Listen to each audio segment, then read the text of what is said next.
As soon as you go online and type in the word nofap, you are completely bombarded by all the awesome benefits of nofap. And yes, for many guys, most of those benefits are actually true. But there is one part of nofap that doesn't get talked about enough, and that is depression and the total lack of drive to do anything that can happen to some guys. Scandinavian Bob here, hi. Yeah, a real voice and person behind this video who has been involved in the porn addiction community for more than a decade now. So if you're getting tired of all these fake AI videos out there, consider subscribing. Now, first let me say that there are hundreds of reasons why a person can suffer from depression, and today I'm only going to talk about it related to nofap. And there are several kinds of depression related to your PMO journey as well. But one of the most nasty ones happened to me if I binge relapsed. Since I have written down most of my journey in a journal, all I have to do is to go back a few years and read how I used to feel the first 5 days after a nasty relapse. Oh man, if I had one of those super destructive binge relapses that could last for several hours, it completely floored me the following week. And I really do mean that. It messed with my dopamine system to such a degree that I really struggled to get anything done for the following days. And even small daily tasks like brushing your teeth and taking a shower was hard.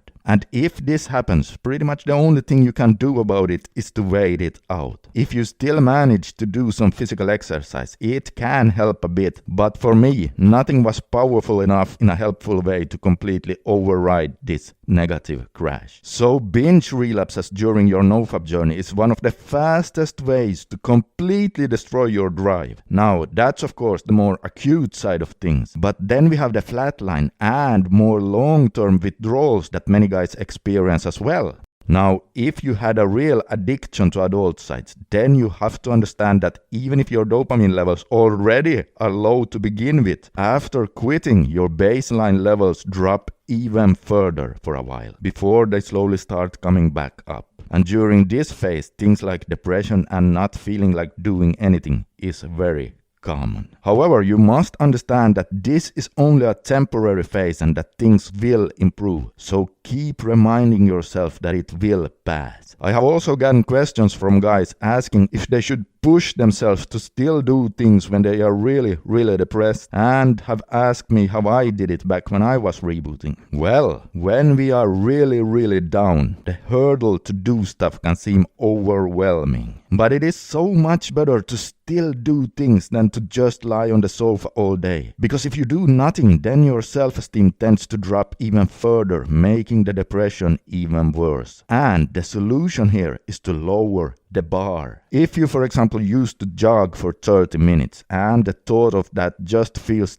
too overwhelming, then say to yourself, okay, I'm just going to put my sneakers on and run for 1 minute today. Now, you may be laughing at this, but I'm dead serious. That is still a heck of a lot better than if you don't do anything, because while 1 minute won't do much good to your physical body, it is still one more vote for being a person who can act in the face of adversity. And then you get a small sense of pride in that, and that is so much better than to do nothing at all. And things like that will help you get out of the depression quicker. If you are a person who used to meditate, but you can't seem to do it right now, alright, then meditate for 1 minute. If you used to take cold showers, but now you are just too depressed to take them, well, maybe you can end your warm shower by turning the knob to the coldest setting for just 5 seconds. I'll bet you could always do 5 seconds. And right there you get another vote for being that kind of a person who sticks to his plan. And again, this is so much better than doing nothing, because nothing will only amplify the depression. The ironic part is also that when we least feel like doing things, it's actually then we need to do them the most. For example, when really depressed, many of us would just like to buy some beer and start drinking. But that's actually the worst time for that, since that would make everything worse. So what we really need is self-care in terms of good nutrition and a bit of physical exercise and other things that are good for us. And one more thing, you must also be careful not to add any extra weight to the depression. You know, if you start telling yourself things like, why must I feel this way? Or why can't I be happy? Then you are actually making it worse. You really are. It's much better to have the mindset, I'm depressed right now and that's okay. I'm going to pick up my suffering and carry this heavy load one day at a time until it starts getting better. And again, you do this by lowering your bar while you keep trudging forward. And speaking of rebooting, if you ever wondered how long it's going to take your brain to recover after all the years of porn, then you can try my free recovery time estimator using the link below. And oh hey guys, take a look at the video you see on the screen right here if you want to know whether or not you should reset after you had a slip or two. Just take a look right now and you'll see exactly what I mean.